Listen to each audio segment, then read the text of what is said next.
Hi BookTube, it's Kim at, what's my channel name? K Becker's Books. I always think I'm so prepared when I'm about to sit down and film a video, and I almost never am, so what? Well, okay.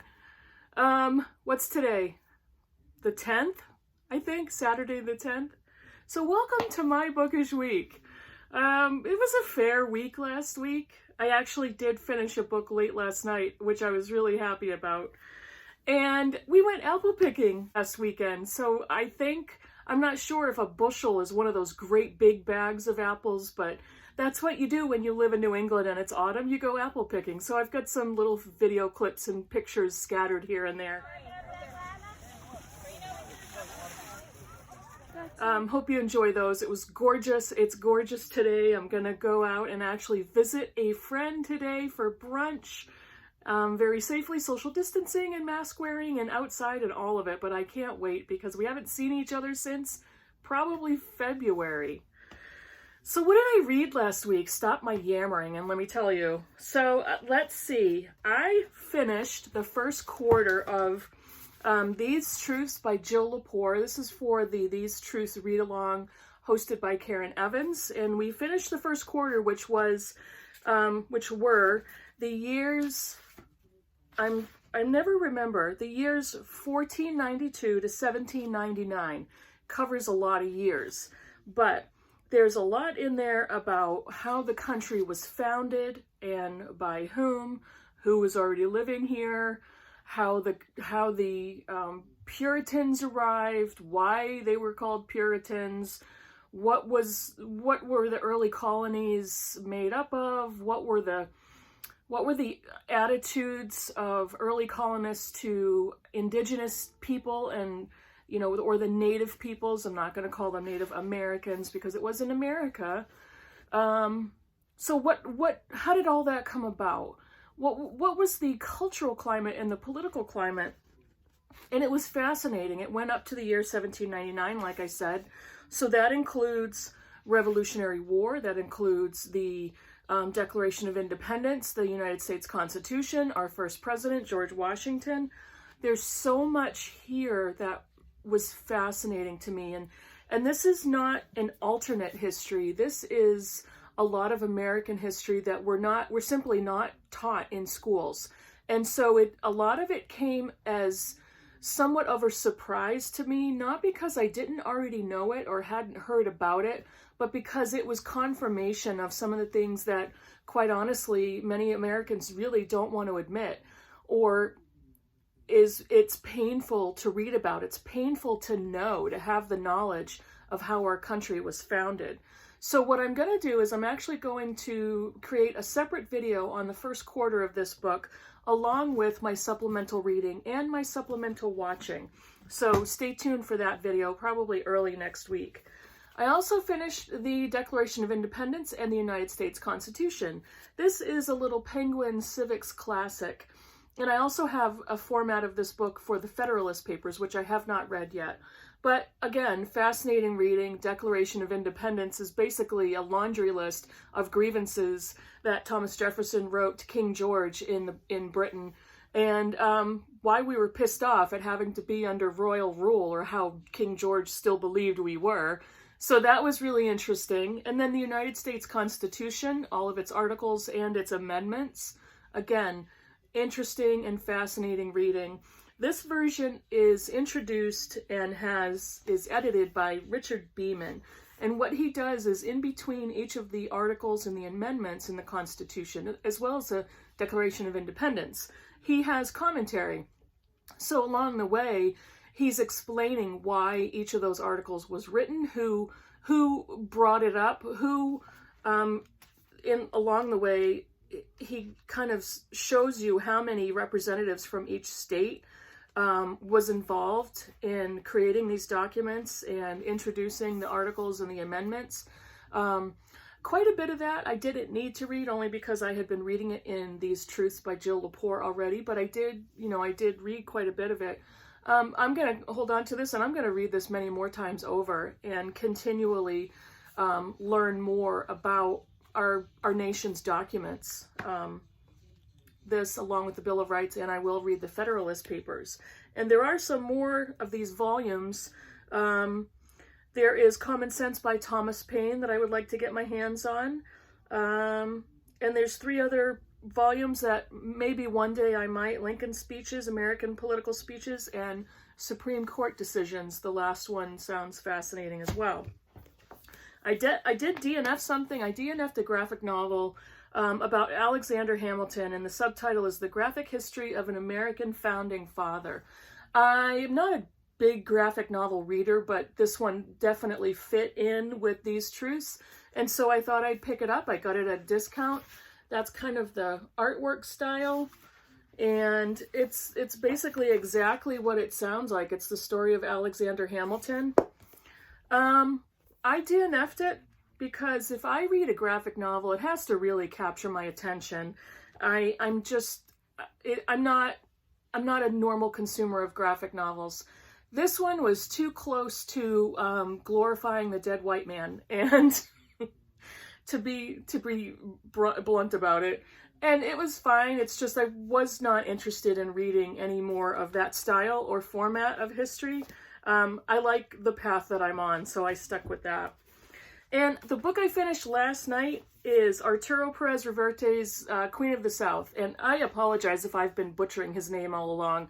I am not good with the Spanish accent, and I'm not even going to attempt it. I'll just embarrass myself and do injustice to it. But Queen of the South, this was a book that I read for my In Real Life book club with the Critical Chicks. If you're watching, I'm about to tell everybody what I thought of this book, so fast forward or whatever you want to do.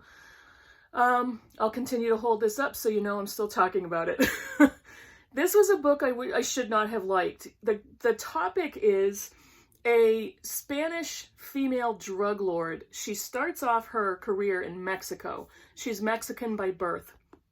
And she is basically a money changer and a numbers runner for a drug cartel. She's kind of a bottom of the totem pole type of worker bee in a drug cartel, if that makes any sense.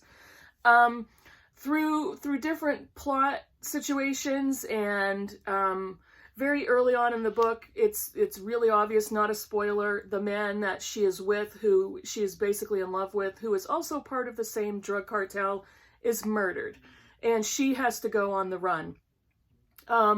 This is also based on a true story, and if I had the name, I'll try to put the woman's name in the text on the video clip, and you can go and look up her story, but I didn't realize that until I finished the book and I started looking it up and doing some research. This is based on the true story of a woman's life, and the author was a journalist, and I think he kind of did the research and wrote the stories on this woman. And the sub-story in the book is a journalist going and asking questions and creating the history of the Queen of the South. It's about drug running, extortion, murder, drug cartels in Mexico and in Spain, Morocco, talks about Russian drug cartels, Italian. There's an enormous amount of plot. It's very gritty. It's very raw. As you can imagine, I should not have liked it, but I really liked this book. I gave it 4 stars on Goodreads. I really liked the writing. I have to be honest, his writing style reminded me of Hanya Yanagihara's A Little Life, and I loved that book. His writing style was very similar. It's very descriptive, but not overly slow, because it's more plot-driven than character-driven. Maybe I should reverse that. There's an enormous amount of plot, but we get such a great background on the main characters in this narrative that I was really impressed by that. It's fairly long. It's 430-something pages, but the text is super small, so it took me a while to read this book. But I mean, I was fascinated. There's a lot of, not nature writing, but there's a lot of atmosphere that he puts into his writing about the countryside, the different cities and countries that the story is set in, the ocean, boating, yachting, speedboating, customs. It's a lot of that type of storyline, but it was extremely good, entertaining, shocking. I really enjoyed this book, and it's kind of like, it's not like anything I've read in many years, and I think that was part of the novelty of it, but it was extremely well done.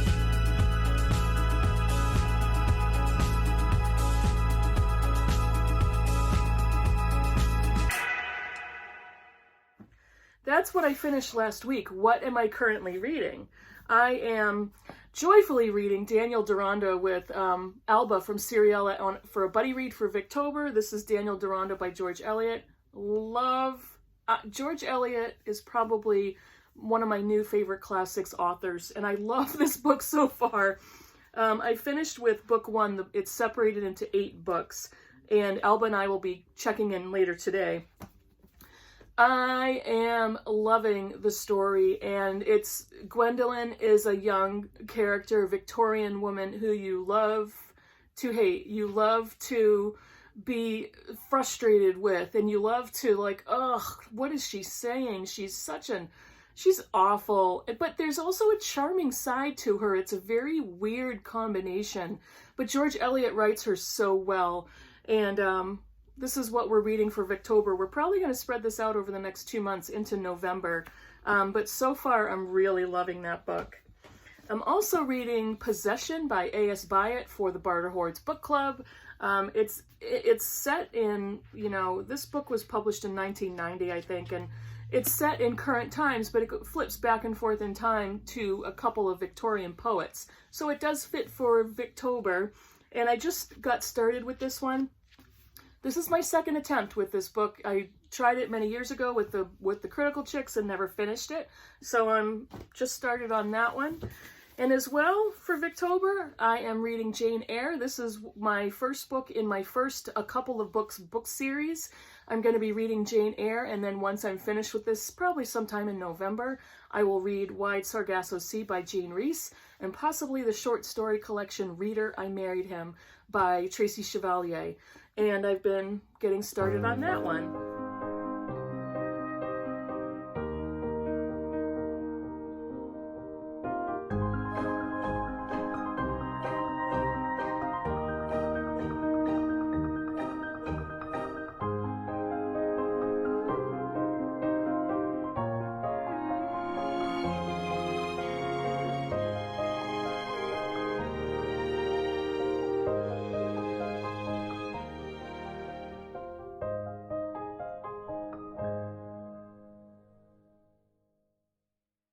I think that's about it.